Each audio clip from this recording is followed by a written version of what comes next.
Gagawin na natin yung S-parking. So, reverse, baba yung handbrake, at tingin dito sa maliit na window mo.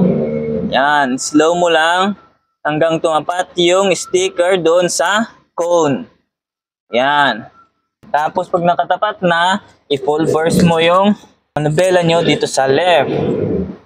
Yan, hintayin nyo lang yan. Slowly. Slowly.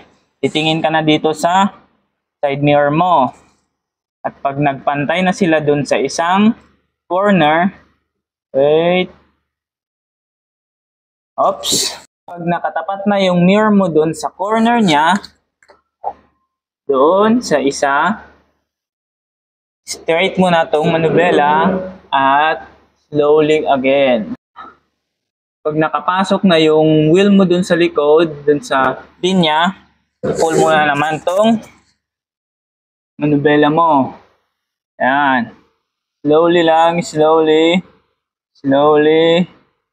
Slowly lang.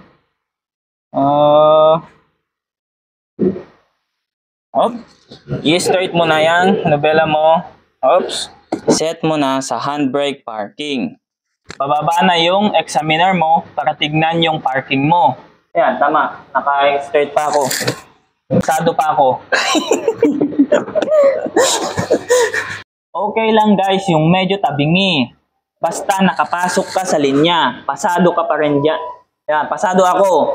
Thank you.